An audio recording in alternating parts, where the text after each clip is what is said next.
Welcome to this week's edition of Coach Prep. Coach Don and I are here in the Cherokee Batting Range podcast studio getting ready to record episode number 227. We're going to talk about team bonding and whether that's a good thing, bad thing, or just a thing. Before we do that, though, let's talk about our sponsors. First, the Anderson Bat Company. Everything Fast Pitch is very proud to have Anderson Bat Company as our presenting sponsor. Anderson Bat Company is using the latest and greatest bat technology to corner the market in the fast pitch world.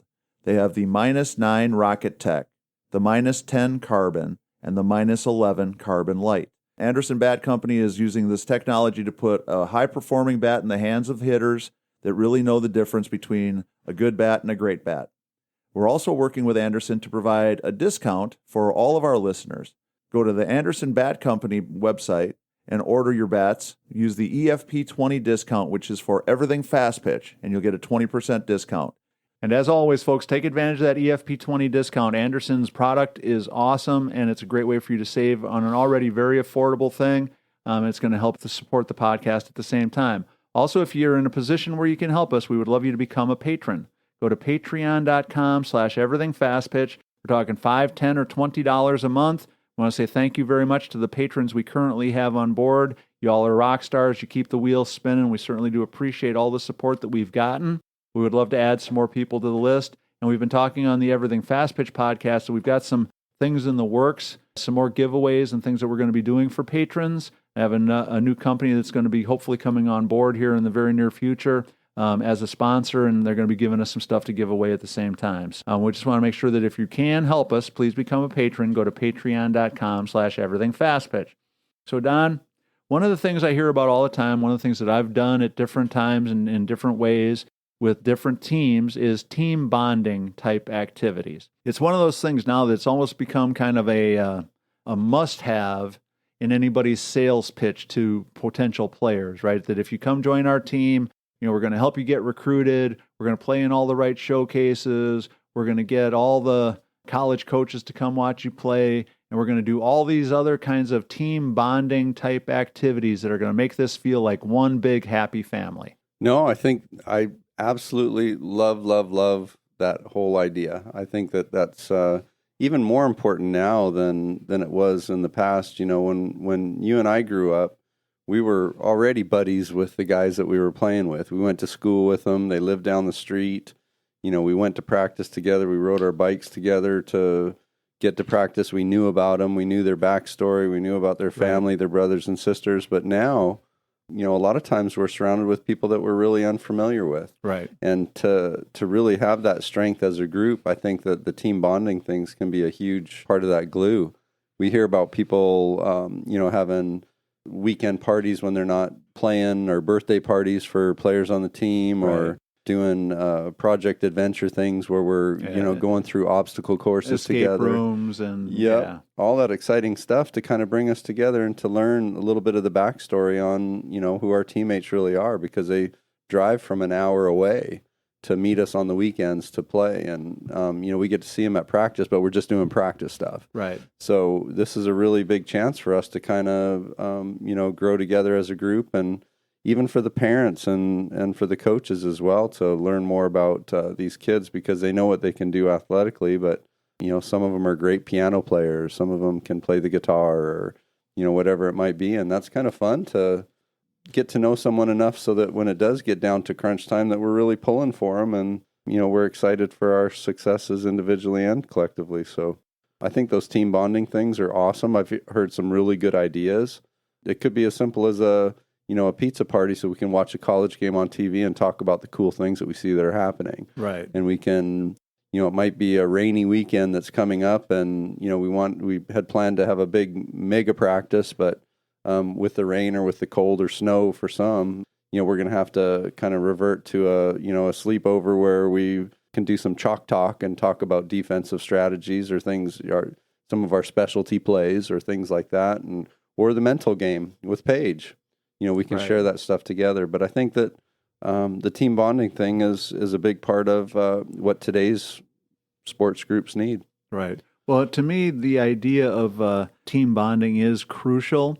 I think that one of the challenges is, though, because for a lot of us as coaches, we look at the amount of time that we have, the amount of time that we have to prepare our teams to play, and it ends up being this like never-ending wrestling match. You have to trade. It's Right. a big So trade. if we do a team bonding weekend, then that's a weekend we don't get to be on the field, or if we cut practice an hour short so we can go do an escape room thing, then that's an hour we don't get to spend on the field. The real discussion starts is what's the trade-off? How much do you gain in having a more cohesive team, kids that know each other better, maybe that understand each other better, maybe that you understand their motivations a little bit more, that get along better, more than having a little bit more practice time where you can work on your bunt defense or your first and third plays or your relays or whatever it is.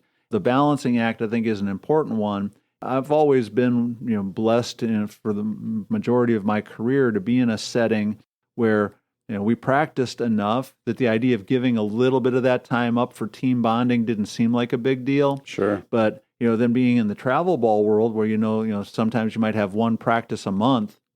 If that once a month practice is going to be 4 or 5 hours, if we're going to take an hour of that away and turn it into some sort of team bonding thing, that I think sometimes it just feels like you're robbing Peter to pay Paul. And I think that sometimes that's a little bit of a trap that coaches have to really think through and make sure that you're weighing it out in your mind. Because if you're from a coach's perspective, if you're going at like, well, I guess we're going to do team bonding, Right. and the kids kind of get that vibe, then they think that it's a waste of time too. If you're real excited and enthusiastic, like, I can't wait to get to know more about y'all. This is going to be great. It'll be really exciting to go whitewater rafting. It'll be really exciting to do the obstacle course. It's going to be so much fun. I'll bet you we get some real memories out of trying to do this escape room. So depending upon your attitude, I think it's going to determine a lot about what you get out of it and if it really accomplishes what it should. Yeah, no, I think that all those, I've been hearing a lot of neat opportunities with people doing different things like the whitewater rafting and some of those project adventure things. Yeah. So that's exciting stuff. But and so back to the original question, is it a good thing? Well, it's a good thing if everybody's on board with it and we really see the value in it. It's a really bad thing if anybody's going into it thinking, well, this is a colossal waste of time. And it can just be a thing if we're kind of half in, half out. If we're just doing it just because other people are doing it, we did the Keeping Up with the Joneses discussion a couple of weeks ago. If we're doing it just because other people are doing it, but we don't really see the value or have the desire to get out of it what's available to us, and I think it's just a thing. let's make it a bad weather fill-in project, maybe. Right. Well, and you touched on one, to me, Don, the one that I would strongly recommend to absolutely every coach out there is the idea of a team bonding event that includes going to watch a college game, going to see them warm up, see them go through the pregame routine, watch them play a game, be able to use that as a way to inspire your kids to Encourage play them, at a higher level, and also just to have a fun opportunity to have a little bit of both. You get to build in some team building, team bonding stuff, while you're also in a setting where they can learn a little bit more about softball, maybe become better softball players at the same time. And so, there's lots of ways to approach it, but like anything else we talk about, if it's going to be really good for your team, it's got to be something that the coaches are really enthusiastic about. I think that the return will be much worth it. You can't do all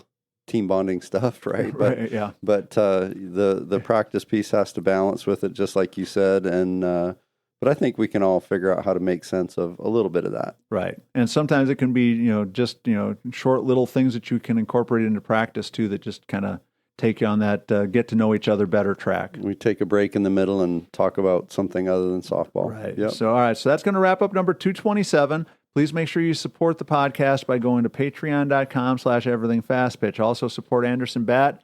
If you need bats, gloves, any other equipment, go to their website. They're going to take good care of you. Use that EFP20 discount. If you have questions, comments, ideas, suggestions, reach out to us at everythingfastpitch@gmail.com or fastpitchprep@gmail.com. Also, make sure you go to the fastpitchprep.com website. Order your Square Cuts training discs there. They're $49.95 a dozen. You can also have access to the blog posts and the YouTube channel. So for Coach Don McKinley and our producer Stan Lewis, this is Coach Torrey saying thanks for listening. We'll talk to you again next week.